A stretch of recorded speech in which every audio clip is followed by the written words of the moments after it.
तो देखते हैं हमें कुछ चीज़ बुरी लगती है या हमें चीज़ अच्छी हम कहते हैं कि ऐसा होना चाहिए ऐसा होना चाहिए। तो वो इसलिए ही तो कह रहे हैं कि हम दूसरों के लिए भी कर सकते हैं और अपने लिए भी अच्छा कर सकते हैं।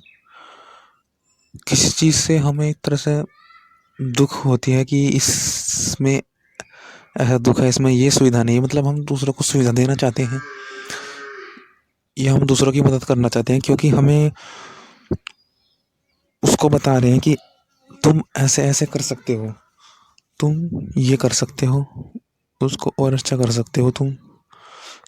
तो ये बात बताती है कि हाँ हम भी कुछ अच्छा कर सकते हैं उसके लिए, क्योंकि जब हम बता रहे हैं कि तुम वो कर सकते हो तो मतलब हमारे अंदर भी भाव है ना, तो उसको भाव को ही तो पकड़ना है कि हाँ हम भी अच्छा ही कर सकते हैं दूसरों के लिए। हम अपने लिए अच्छा करना चाहते हैं तो इसका मतलब है कि हम दूसरों के लिए भी अच्छा करना चाहते हैं।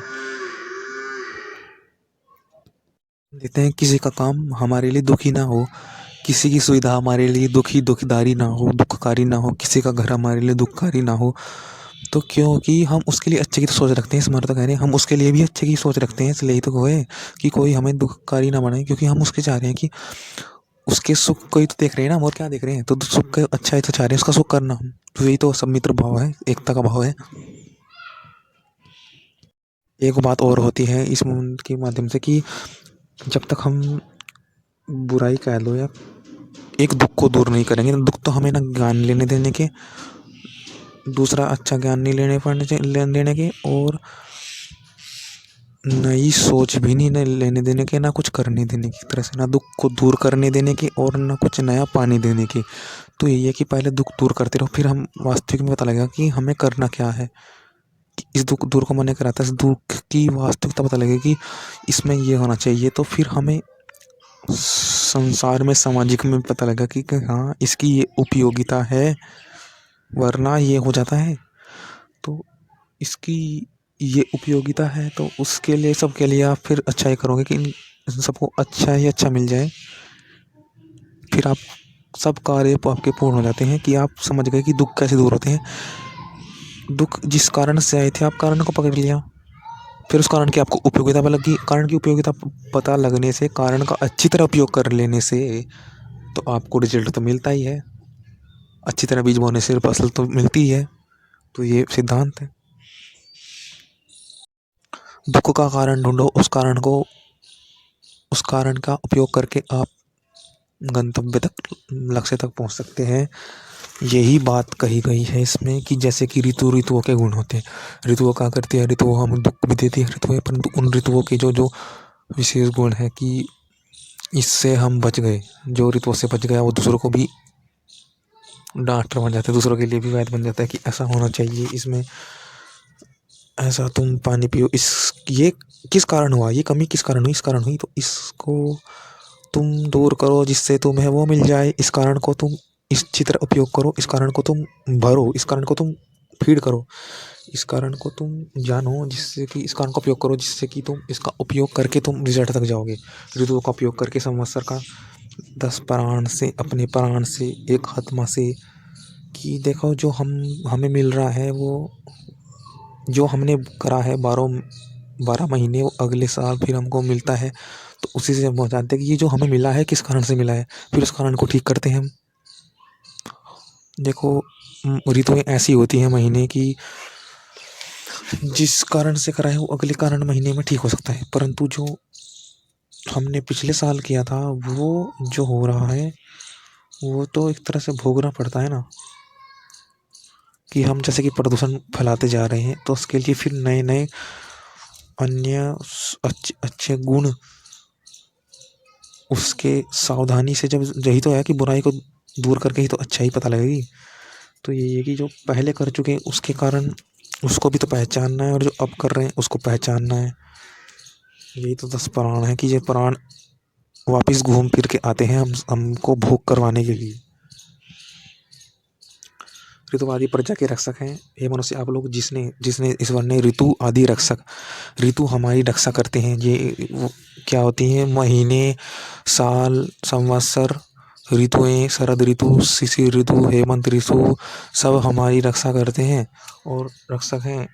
और रक्षा के योग्य पदार्थ इन सब जगत में रचे हैं, और इन ये ऋतुओं से क्या होते हैं, उत्पन्न पदार्थ होते हैं, इनसे पदार्थ उत्पन्न होते हैं। ऋतु क्या करती है, जैसे कि कोई ऋतु है वो पदार्थ उत्पन्न करती है, तो हमारी रक्षा के लिए तो पदार्थ रचे हैं, सूर्य आदि पदार्थ रचे हैं। ये क्या करते हैं, सूर्य सब रक्षा के लिए तो कर रहे हैं कि जो बुराई है उस परमेश्वर की उपासना करो। तो इसलिए उपासना से हम जान जाएंगे कि क्या दुख है, दुख को कैसे दूर करना है, कैसे फिर नई नई चीज पानी है। ये उपासना का इसलिए करनी चाहिए।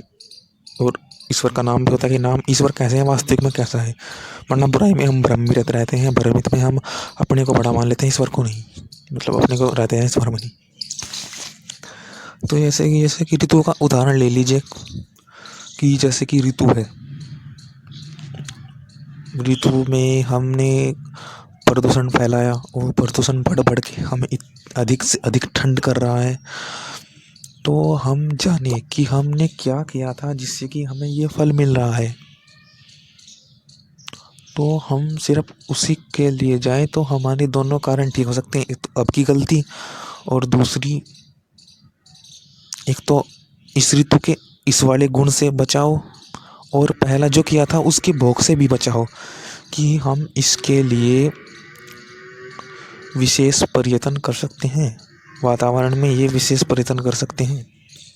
देखो, दुख से हटने के लिए ये करना पड़ा है कि हमें जो दुख आ रहा, मतलब कड़ी से कड़ी कहते हैं ना, दुख कब आने वाला है, उसमें वहाँ पर जब आता है ना, आते हुए कर बढ़ता रहे, दुख बढ़ता रहे, तो उसको तो निवारण तो हमें करना ही पहले देखो। परंतु जब आता रहे उसमें ही वहीं पर एक तरह से वो उसके दुख को निवारण करने का एक तरह सीक्रेट, वहीं पर वो हिंट, वहीं पर वो चीज़ जिससे दुख दूर हो सके।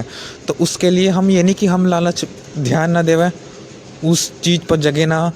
जैसे कि उदाहरण के तौर पर सर्दी में पड़े रहे, अरे उठ के ही तो कुछ होगा, जो भी होगा, अनसठ ज़्यादा खा लिया, अरे कम खा करके उठ करके ही शरीर को गर्मी लगेगी, फिर उसको ठंड लगने तो जितनी लग रही, जब तो उसको पता लगेगा वास्तविक में क्या चीज़ है। मतलब कर्म से देख रहे हैं कि ऐसे ऐसे, अच्छा इस समय बढ़ती रहती है, इस समय ठंड और अधिक होती है, तो उसको देखे, अनुभव करे, तभी तो पता लगेगा कि क्या करना है क्या नहीं करना।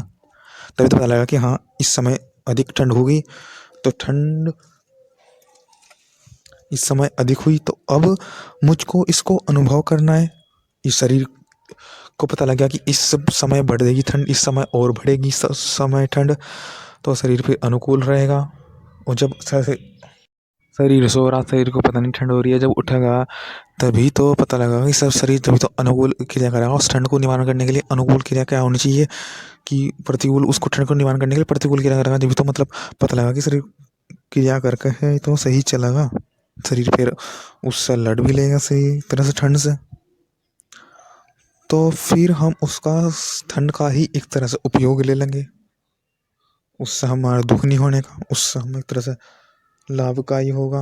हम देख कर फिर से काहे में लाभ ले सके, एक तो उसी का ही लाभ ले लिया हमने, और उसका लाभ लेकर के हमें फिर एक तरह से वो भी हो जाएगी, पुरानी गलती है उसको भी देखें कि जो थोड़ी सी भी चूक रहेगी, वो थोड़ी सी चूक भी, देखो काम तो चल जाएगा हमारा जी जगह, परंतु थोड़ी सी भी चूक रहेगी उससे और भी तो अच्छा कर सकें किस चीज़ से, दुख को निवारण करके फिर तो चाहे कि शरीर को क्या अच्छा भी कर ले हम, तो कि शरीर में भी तो चाहेगा कि हाँ तुम और अच्छा भी करो, इससे तुम और भी अच्छा कर सकते हो। मतलब शरीर को भी उत्साह होगा कि हाँ मैं इससे लड़ा ठंड से, तो कुछ और भी अच्छा करूँ, तो और अच्छा करने के लिए वो आगे बढ़ जावे। दुख को दूर कहीं तो करके पता लगा कि शरीर क्या चाह रहा, फिर और अच्छा चाहे शरीर अच्छे के लिए करें। फिर हम सोच रहे हैं कि इस समय ये चाहे तो इसे अच्छी दे दो और फिर से और अच्छा लाभ हो जाएगा। ओम पूर्ण का मतलब यही है कि इन सब कर से करके हम ईश्वर तक पहुंच सके, कि वो इन सब से जुड़ा हुआ है ईश्वर, कि वो कैसा है। ईश्वर तो ऐसे ही है कि जैसे मैं मंत्र में, ईश्वर मतलब हम अपने दुखों को, ईश्वर तो दुख से दूर ही है, हमें भी दुख से दूर होकर के ईश्वर को पहचानना है।